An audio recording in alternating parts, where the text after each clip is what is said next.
Welcome to Narmada cooks. ஒரு கடாயில் கொஞ்சமாக எண்ணெய் சேர்த்துக்கலாம். நம்ம கட் பண்ணி வச்ச ஆனியன் எல்லாத்தையும் சேர்த்துக்கலாம். தேவையான அளவு உப்பு சேர்த்து நல்லா மிக்ஸ் பண்ணிடலாம். இதை ரொம்ப ஈஸியாக குயிக்காக பண்ணிடலாம். ஒரு ஸ்பூன் அளவு மிளகாய்த்தூள், கொஞ்சமாக மஞ்சத்தூள்,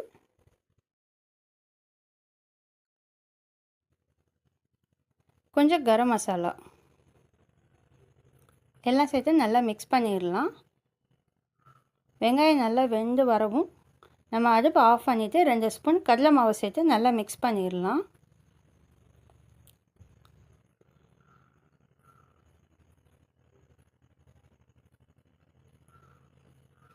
நார்மலாக செய்கிற நம்ம ஒரு சப்பாத்தி செஞ்சு நம்ம செஞ்ச மசாலாவை ஈவனாக ஸ்ப்ரெட் பண்ணி விட்டுறலாம். இதுக்கு மேலே இன்னொரு சப்பாத்தி வச்சிடலாம். இதோட ஓரங்கள் எல்லாத்தையும் நம்ம லைட்டாக அழுத்தி விடலாம். எல்லா பக்கமும் ஈவனாக அழுத்தி விட்டுடலாம். ஒரு நைஃப் வச்சு இதை 4 பீஸாக நம்ம பீஸ் போட்டுக்கலாம். பொறுமையாக பீஸ் போடுங்க.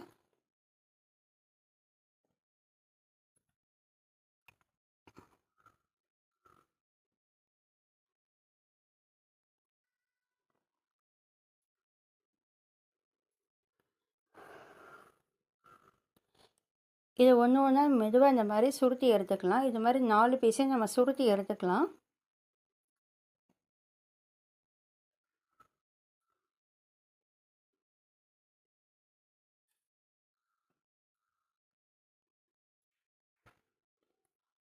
இதை லைட்டாக கையில் அழுத்தி விடலாம்.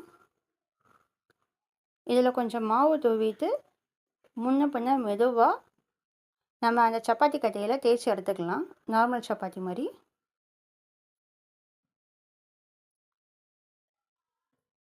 நம்ம கடலை மாவு சேர்த்துருக்கனால இதில் நல்லா பைண்டிங் ஆகிரும். அவ்வளோ சீக்கிரம் பிரிஞ்செல்லாம் வராது.